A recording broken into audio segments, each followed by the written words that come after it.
He thought the past was buried, but when his ex-wife walked into the courtroom holding that box, even Arnold Schwarzenegger, the man who faced machines, politics, and scandal, forgot how to breathe. Los Angeles. The courtroom held its breath, not because of what was being said, but because of what wasn't. It wasn't the usual chaos of reporters shouting questions or cameras flashing. It was quieter than that, more dangerous. Tension doesn't always come loud. Sometimes it sits silently in the chest, like a weight you can't name. Arnold Schwarzenegger sat at the defense table, unmoving. The same man who once dominated screens with a single stare, now kept his eyes forward, jaw set, hands folded, unshakable on the outside. But inside, something was shifting. The case was simple on paper. A major auction house had discovered an old personal document during a clean-out of unused props and storage from a studio that once housed his early films. Tucked inside a box marked Conan Wardrobe, they'd found what they claimed was a handwritten statement from Arnold himself. They saw value. They saw legacy. They saw money. What they didn't see, what they couldn't see, was meaning. To them, it was a collectible, a relic, something to put under glass and sell to the highest bidder. But to Arnold, it was something else entirely. His attorney began to speak careful, measured words, protecting privacy, challenging rights. But even he didn't fully grasp what that paper meant. Only one person did, and she wasn't supposed to be there. The doors opened softly, not with drama, not with spectacle, just a whisper of movement, and there she was. Maria. She didn't look around, didn't acknowledge the crowd. She walked down the aisle, calm, dignified, and in her hands she carried a small wooden box. Old, worn, familiar. Arnold's eyes locked on it before he saw her face. For a moment, the air changed. He wasn't in a courtroom anymore. He was somewhere else entirely. Somewhere colder, quieter. The judge paused. The attorneys turned. Maria said nothing. She walked to the front row and sat. She placed the box beside her, gently, like it was something alive. She didn't even glance toward Arnold, but he didn't take his eyes off the box. It was the kind of silence that speaks louder than any objection. The lead prosecutor cleared his throat, unsure whether to continue. The judge leaned forward. "Mrs. Shriver, you are not on the witness list." Maria nodded once. "I know." No one stopped her. No one asked her to leave, because in that moment, everyone in the room knew something had shifted. Arnold sat back, but his body betrayed him.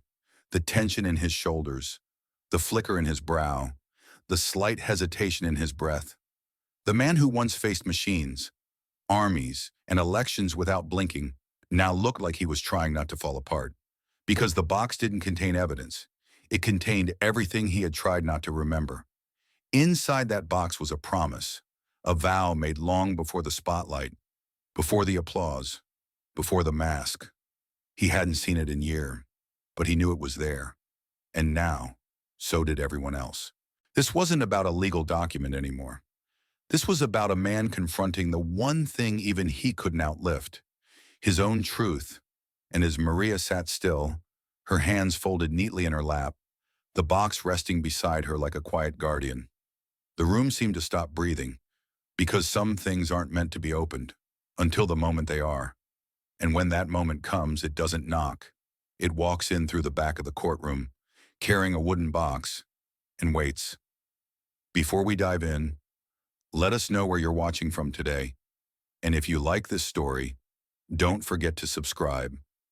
The box was still closed, untouched on the bench beside Maria, but its presence was like a spotlight. Everything in the courtroom, every word, every breath now seemed to orbit around it. But the case wasn't about the box, not officially. On record, it was about a document, a single page, handwritten in 1975. Unearthed during a storage cleanup at a long-forgotten studio lot, the auction house called it a historical artifact. They claimed it captured a pivotal moment in Arnold's rise to fame, that it deserved to be seen by the public. Framed in glass, sold to collectors, that it was worth millions. They called it the Schwarzenegger Promise. The judge held it in gloved hands, yellowed paper, faded ink, but still legible. The room watched as she read silently, lips moving slightly. Then she looked up and asked the only question that mattered. "Is this a contract?" The lead attorney for the auction house stood with confidence. His suit was sharp, his tone sharper. He argued that the document was a public statement of intent, that it had historical significance, that the world had a right to see what shaped the man they had come to idolize. Arnold's lawyer responded evenly. It was a personal vow, a private note, never meant for circulation. No legal language, no witness, no date for execution. Just the scrawl of a man still unknown, promising something only his conscience could enforce. The judge listened, neutral, unmoving. But outside the courtroom, the story had already spread. Media outlets were speculating about what the paper contained. The words hadn't been published, but rumors had leaked. And rumors, in the court of public opinion, are louder than facts. Maria sat quietly, hands folded, eyes fixed forward. She had read the document before anyone else, long ago. She knew exactly what it said. I, Arnold Alois Schwarzenegger, pledge to give 10% of all future income from my work in film, television, or related industries to support organizations that assist immigrant children and children with disabilities. This is a personal promise, not to be advertised, not to be leveraged, and never to be claimed for recognition. It was signed, dated, and folded with care. Arnold never mentioned it in interviews, never wrote about it in memoirs. He had honored the promise in silence, through anonymous donations, through trust networks, through third-party foundations. No credit, no cameras, and that was the problem. If the document became public, the anonymity would vanish. The charities, some of which operated in delicate environments, could be exposed. Their funding tied directly to a public figure. The donations might stop, or worse, they might become politicized, investigated, disrupted. The court didn't know this yet, but Arnold did, and so did Maria. That's why she brought the box, because this wasn't just about who owned the paper. It was about who the paper had protected. For decades, Arnold had hidden behind the role, the action star, the politician, the icon.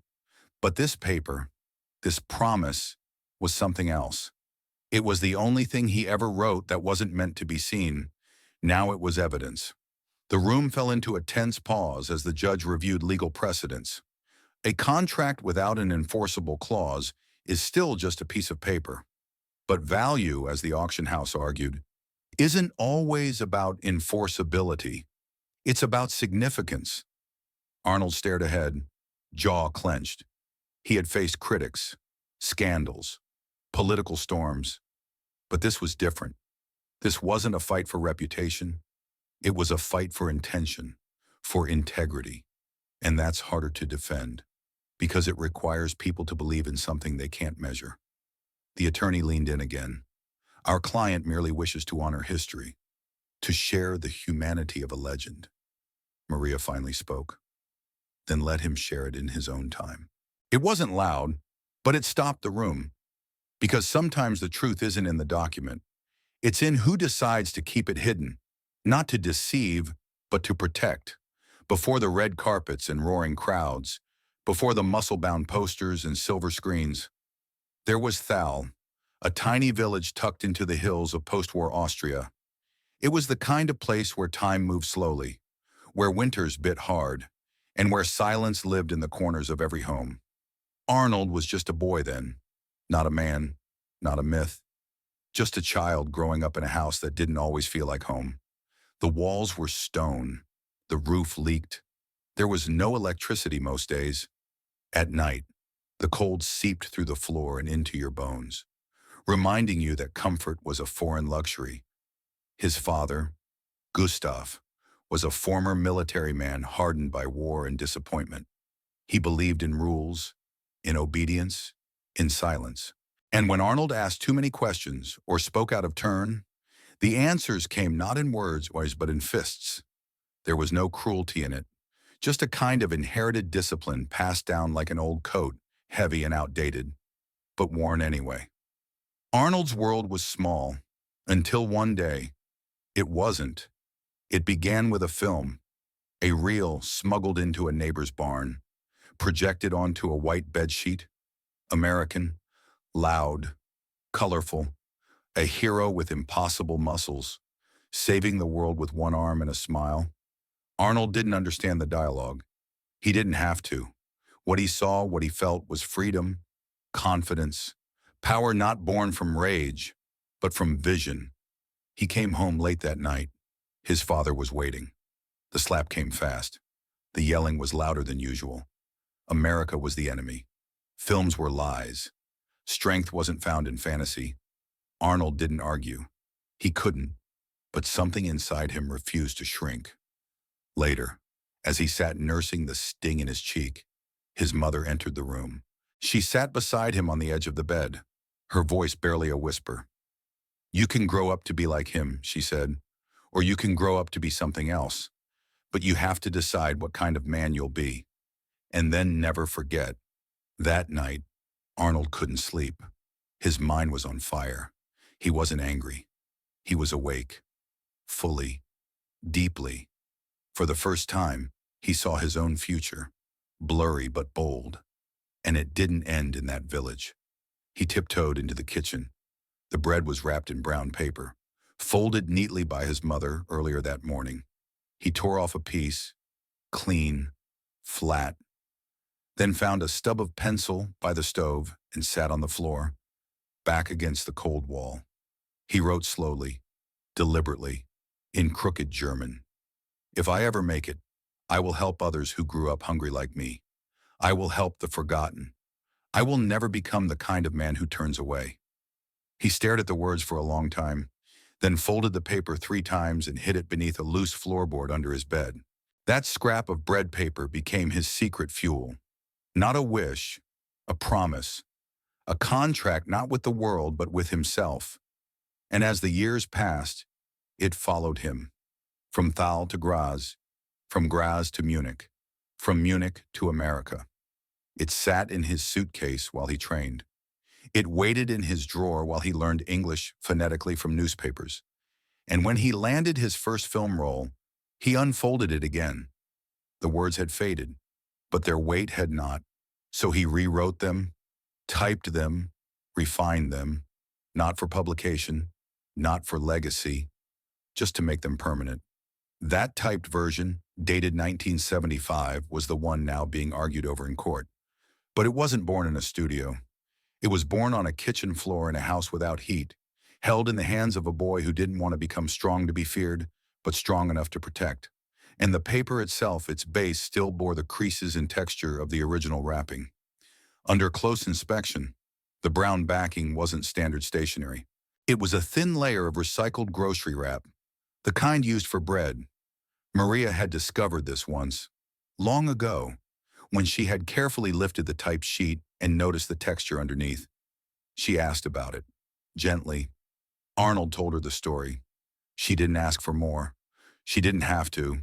Some truths are clear without detail, that the foundation of the vow was the same rough scrap born from a village half the world away, that even in its updated form, the promise had never been removed from its original roots.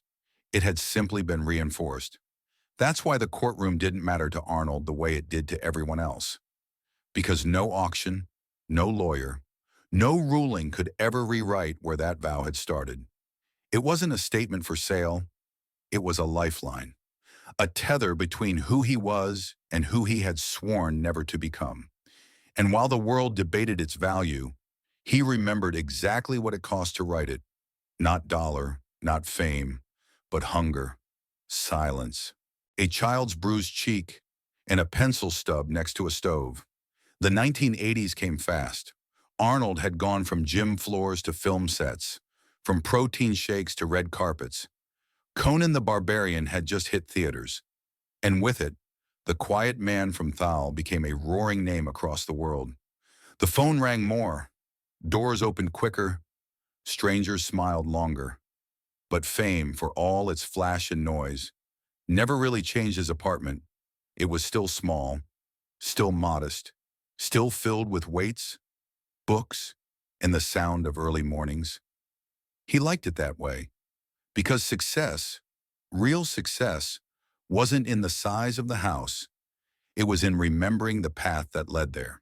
That was the place Maria walked into, not by chance, not by fame, but because something deeper pulled her in. She wasn't impressed by his muscles or movie posters. She had grown up in a world of legacy and politics. Her family name opened more doors than most people would see in a lifetime. She had seen charisma. She had seen ego. She had seen it all, but Arnold was different. When he spoke, it wasn't just ambition, it was purpose. Their first conversation wasn't about movies or lifting or press. It was about values, about responsibility, about what it meant to hold power in a world built on inequality. Maria listened, then challenged him. She didn't flatter, she questioned, and Arnold, for once, welcomed it, because here was someone who didn't care who he played on screen, only who he was when the camera stopped.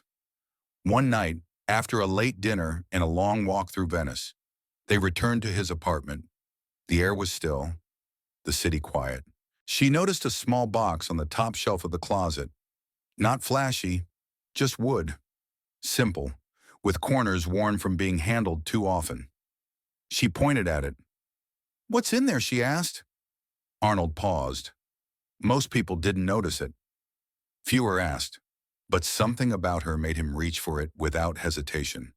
He pulled it down, placed it gently on the coffee table, and opened the lid. Inside, folded with care, was a single sheet of paper, yellowed, typed, quiet. Maria leaned forward. She read the first few lines, then the middle, then the end. Her fingers rested on the edge of the box, but her mind was far away. When she looked up, her eyes weren't wide with admiration. They were soft, moved, curious. "Why have I never heard about this?" she asked. "Because no one's supposed to," Arnold said. "It's not for interview or applause." He told her the story, the village, the cold, the slap, the bread paper, his mother's voice in the dark, the floorboard hiding the folded vow, and how, years later, that same promise became the reason behind every anonymous donation, every quiet transfer, every unclaimed grant. Maria listened without interruption. She didn't take notes, didn't nod dramatically.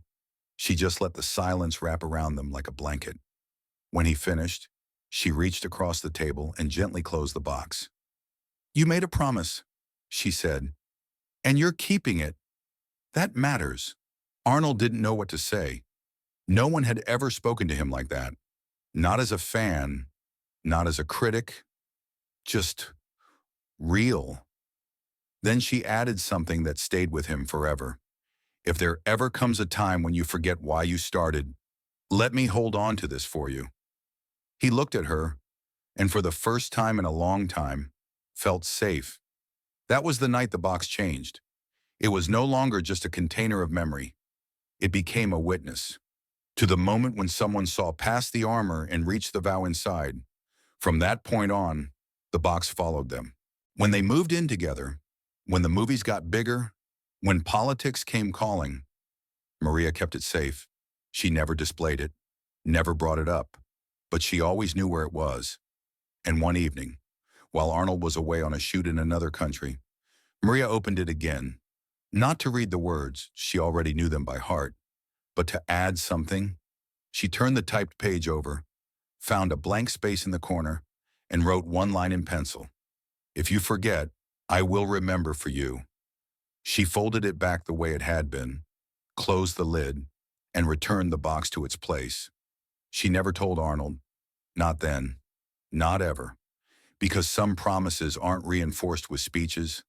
They're strengthened in silence, in shared trust, in the quiet knowledge that even when one person falters, another can carry the memory. And in that small apartment, with the flickering lamp and the smell of the sea outside, A woman made her own silent vow, not to be his legacy, but to be his reminder. Sacramento was louder than Hollywood ever was, not with applause, but with opinion, with scrutiny, with the sharp-edged noise of politics. As governor of California, Arnold was no longer playing a role on a screen. He was walking daily into real conflict, real lives, real consequences. And for a while, he held it together.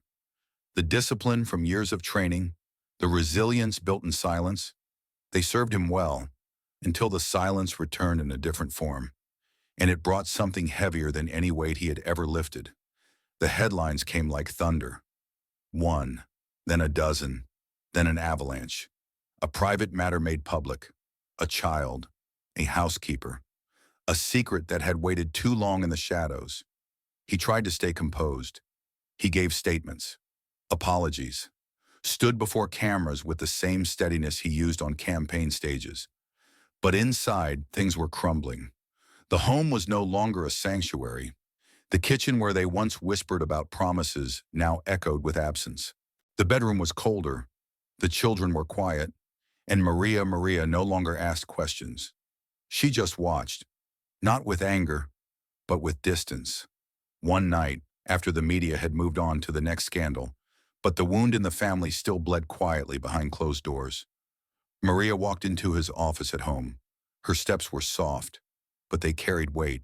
In her hands, the box, the same wooden box that had sat quietly for decades. She placed it on his desk, not as a threat, not as an accusation, but as a reminder. He looked at it. For a moment, he couldn't breathe. The box hadn't changed, but everything around it had. The walls, the silence, him. He stared at it as if it were something sacred he was no longer allowed to touch. Maria spoke only once. "Maybe it's time you take this back." Arnold didn't move. He didn't even blink. Then he shook his head, voice barely above a whisper. "I don't deserve it." Maria watched him for a moment longer. She didn't argue, didn't insist. She simply nodded once, picked up the box again, and turned away. That door, when it closed, sounded like the end of something they'd both tried to hold on to for too long.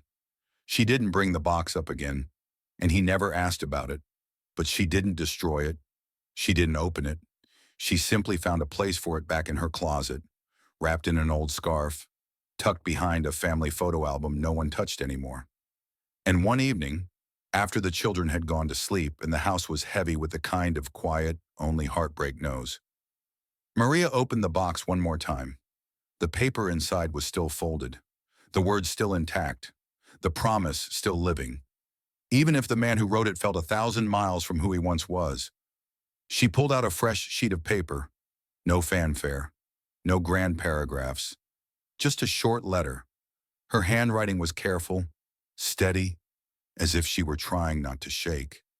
When she finished, she folded it neatly and placed it underneath the original vow. Then she picked up a pencil and wrote one sentence across the top. "I forgive you, but I cannot keep your promise for you." She closed the lid and didn't open it again. Arnold never read the letter. He didn't even know it existed, but something inside him did, because from that night forward, he couldn't look at himself the same way. He tried to stay busy, tried to drown the silence in action, in projects, in movement. But when he was alone, when the speeches stopped and the crowds disappeared, the memory of the box followed him, not with judgment, but with weight, the kind of weight you don't carry in your hands but in your chest. He had broken many things: trust, image, peace. But what hurt most was that he had stepped away from something sacred. Not a family, not a title, but a version of himself that once believed deeply in doing good without needing to be seen. Now, he didn't feel worthy of even remembering that version. But the box remained. It didn't vanish, because Maria had chosen to keep it, not for him, but for the boy he once was, and for the day he might be ready to look again. Not with pride, but with honesty, because some vows are bigger than the man who makes them, and some forgiveness lives not in words spoken out loud, but in words carefully written and never sent. The courtroom had changed. What began as a small legal dispute over a forgotten piece of paper had now pulled the attention of an entire nation. News trucks lined the street outside. Headlines screamed speculation. Commentators debated ethics and legacy on morning shows. Was it just an old letter or a roadmap to a man's soul inside the courtroom? The air had thickened with expectation. Arnold sat quietly at the defense table, calm but distant. He hadn't spoken much throughout the trial, not to the press, not to the crowd, not even to the judge. His silence had become its own story. But now, something was shifting again. Maria stood. There was no anger in her face, no performance, just the quiet weight of someone who had carried too much, for too long. The judge acknowledged her request. She stepped forward slowly, holding a folded paper, not the box this time, not the promise, but something else. A letter, one Arnold had written decades ago. She held it up gently. "Your Honor," she said, voice clear but steady. "This isn't part of the official evidence. It was never meant to be seen, but I believe it shows the truth better than any contract ever could." The judge nodded. Maria unfolded the page. It was handwritten, simple, bare. "If I ever forget who I am," she read aloud. "If the noise becomes too loud, if the applause makes me deaf to the reason I started, please remind me that I was once a boy lifting bricks in the backyard, pretending they were dumbbells. That I believed strength wasn't about fame. It was about doing good when no one was watching." The room stilled. Arnold looked down, not from shame, but from the weight of memory. That letter wasn't written for a court. It wasn't written for the world. It had been written on a quiet night after a long day of filming, when fame was rising fast and temptation faster. He had left it on the kitchen table for Maria to find. She had saved it all these years. Maria continued, "This is the man I knew, the man I believed in. Not because he was perfect, but because he tried. Because even when he failed, he never stopped asking himself who he wanted to be." She paused. "And I believe that matters more than who the world says he is." The judge was silent. So was everyone else. Then the twist arrived, not from Maria, but from someone unexpected. A representative from a third-party financial trust had been quietly observing the trial. He now stood. The court allowed him to speak. He clarified that over the past 30 years, multiple anonymous donations had funded programs supporting immigrant children, disabled youth, and refugee communities in both California and abroad. These donations, amounting to tens of millions of dollars, were traced not to a celebrity name, but to a legal entity known only by initials. Until today, that entity was tied directly to Arnold, through layers of legal insulation, shell foundations, and anonymous grant structures. The promise had been kept, in silence, without press, without credit. The representative confirmed this under oath. Gasps moved across the courtroom like wind through dry leaves. The promise had never been broken. It had just never been advertised. And then, another revelation. If the court ruled the document as public domain and its contents were released to the public, all connected organizations would be required by law to disclose their benefactor. That would unravel the anonymity, the protections, the quiet dignity, the very design that made those gifts possible. Making the document public wouldn't just reveal the truth, it would damage it. Because in a world addicted to credit, sometimes the most fragile thing is integrity lived in silence. Arnold finally spoke. His voice was low, clear, and it cracked, just once. "I didn't want anyone to know, because it wasn't for them. It was for the boy I used to be, and the people I swore I wouldn't forget. No one applauded, no one needed to, because the truth had already unfolded. Not in a headline, not in a verdict, but in the silence between a promise made long ago and a life that, despite everything, had tried to live up to it." It was a quiet afternoon. No cameras, no speeches, just sunlight spilling across the wooden floor of Arnold's home, warming the corners of a life once defined by spotlight, now softened by time. He sat by the window, watching the trees sway gently in the breeze. The world outside moved fast, but inside, everything felt still, familiar, real. A knock at the door. Not formal, not rehearsed, just a knock. Arnold rose, slow but steady, and opened it to find Joseph, his son, standing there with a small smile and hands in his jacket pockets. "Hey, Dad," Joseph said. Arnold nodded. "Come in." They talked for a while, about simple things, work, family, nothing heavy, nothing complicated. Just the kind of conversation that fills space not with word, but with presence. After a while, Maria entered the room. She didn't say much either. She simply walked over to the shelf, where the box had quietly waited for decades, and lifted it with both hands. She looked at Arnold, then at Joseph. "I think it's time," she said. Arnold nodded once. He didn't resist. He didn't question. He simply took the box and placed it gently on the table. He opened the lid. The familiar paper sat inside, still folded. The old letter, the pencil-written promise, and below it, Maria's unsent words. Arnold reached for a blank page from his desk. Slowly, he began to write, "To my grandchild, someday you may find this box and wonder why it was never displayed, never framed, never posted online. That's because some truths aren't meant to be shown. They're meant to be lived. If you see something right in this world, do it, even if no one watches, especially if no one watches." He folded the letter and placed it inside the box. Then he closed the lid. Joseph looked at him, uncertain. "Are you sure?" he asked. Arnold placed a hand on his son's shoulder. "I was given this once. Not when I deserved it, but when I needed to remember who I was. Now it's your turn to remember. And to decide who you want to be." Joseph didn't speak. He just picked up the box. Not like a burden, like a responsibility. A quiet legacy wrapped in old wood and even older words. He walked to the door, paused, looked back. Arnold gave him a simple nod. No instruction, no goodbye.